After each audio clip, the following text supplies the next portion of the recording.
At 7:12 in the morning, the first HOA truck rolled onto James' land and stopped dead in front of a steel barrier that had not existed the night before. The driver stayed in the cab.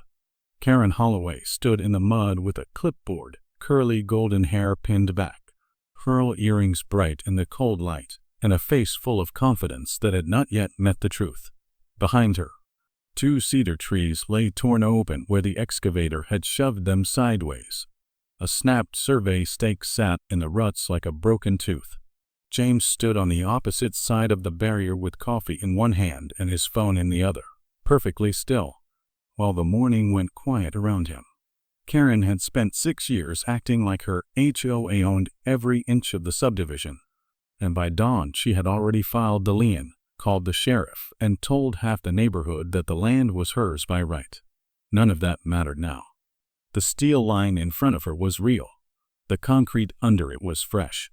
The deed behind it was older than her entire board career. She had come expecting another easy victory. Instead, she had driven her trucks straight into the one thing she could not bully, buy, or bluff past. By sunrise, the entire neighborhood would know she had crossed the wrong property line. James was 49, tall, lean, and built like a man who had spent a lifetime lifting steel instead of excuses. He wore a black long-sleeve shirt, black jeans, and brown boots, and he kept his face calm the way some men keep a tool sharp. His fabrication shop sat behind the house, close enough that he could hear every truck rolling up the road. His father had surveyed the land decades earlier, when the subdivision was still raw dirt and a handful of framed houses. That father had planted the cedar line along the fence, straight and even, because he believed property should be marked clearly enough that nobody had to argue about it later. James inherited the house, the shop, the 8 acres, and the habit of keeping the paperwork where he could reach it fast. A recorded plat lived in an old green cabinet. The deed sat behind it. The HOA covenants sat under it, all of them proving the same simple fact. His land ended where the HOA began, and not a foot sooner. But Karen Holloway never liked simple facts. She was the kind of board president who treated every boundary like a challenge. Over the years, she had pushed courtesy notices, then fines, then escalating warnings about his driveway gravel, his truck noise, and even the exterior of a shop that was never in her jurisdiction. The neighborhood had learned to fold under her pressure. Widows paid rosebush fines. Retired veterans paid flagpole fines. Young couples paid just to avoid a lien. James watched all of it from his fence and kept his silence, because silence is what people like Karen mistake for surrender. The first strike came without warning, at 7:12 in the morning, when 2 HOA-branded trucks crossed the grass and parked well inside James' boundary. A mini excavator swung toward the cedar line and shoved the first tree sideways into the dirt. The sound of roots tearing out of the ground carried all the way to the house.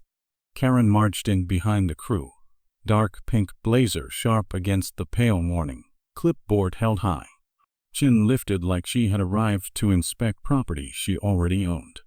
She ordered the crew onward with the same confidence she used at meetings and slapped an orange violation notice onto James' gate as if paper could rewrite land records.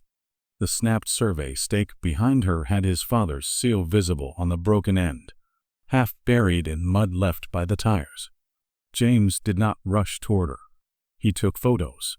He recorded plate numbers, company names, the HOA decals, the excavator, the torn fence, the rut pattern, the survey stake, and Karen smiling for the crew while the cedars fell one by one. She announced to anyone watching from a porch that the strip had belonged to the community for decades. Then she turned the threat toward James' truck, parked on his own gravel, and treated it like obstruction. The foreman looked sick, trapped between the work order and the line in the dirt, but the machine kept moving because the paperwork had Karen's signature on it. By the time the second cedar hit the ground, James understood the real danger. This was not a misunderstanding. This was a woman trying to manufacture ownership in broad daylight. By noon, the damage had spread. The fence was mangled in places. One brass survey cap was buried under a fresh ridge of dirt. The orange notice on the gate had already curled in the heat. Karen filed a lien on the house before lunch and treated the county recorder like a weapon. A deputy came, looked at the scene, and called it civil, which only emboldened her. She started extending her threats to the shop, the drainage ditch, and the steelwork area where James and 3 employees made their living. James kept every file, every photo, every trail camera clip, and every county record. In the old green cabinet, the original plat proved exactly what he had known all along. The HOA boundary stopped 40 feet before the cedars. The deed was clean. The covenants matched the plat. Karen had never checked any of it. Worse, she had drafted her own emergency expansion paper and sent it out with the crew as if a self-issued form could turn trespass into authority.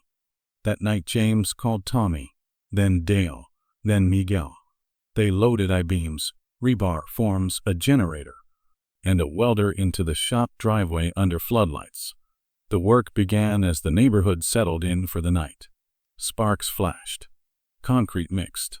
Steel rose.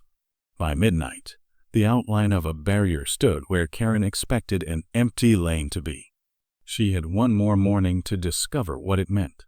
At dawn the next day, the first truck rolled up the access track and stopped hard when it met the new steel wall. The driver climbed down, walked the length of it, and realized there was no gap, no trick, and no way through without trespassing again. Karen arrived minutes later in the same dark pink blazer, face flushed, clipboard already in hand, expecting the crew to push forward.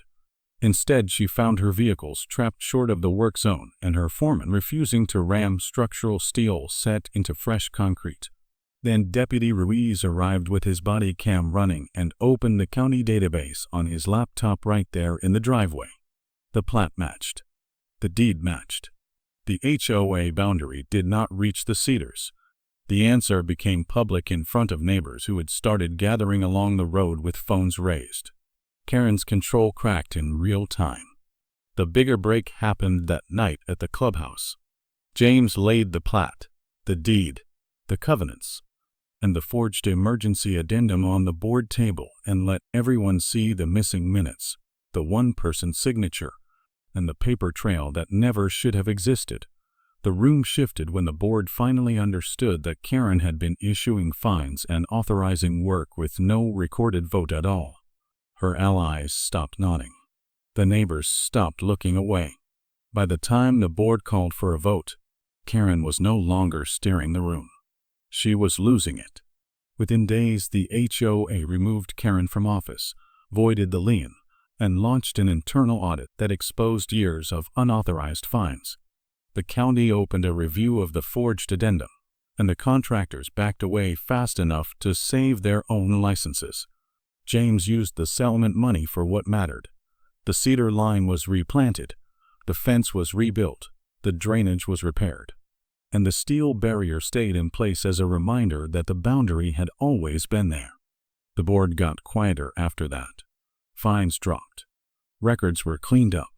People who had spent years lowering their eyes started speaking at meetings again. Karen moved out of Cedar Ridge without the dramatic farewell she once demanded from everyone else. Her empty chair became a small symbol of how quickly false authority can disappear once someone checks the deed. James kept the orange violation notice framed on the wall of the shop beside his father's old survey photo, not as a trophy, but as proof that a straight line can outlast a bully. And in Cedar Ridge, one question kept coming back every time the barrier caught the sunrise. What else would have changed if someone had checked the records sooner?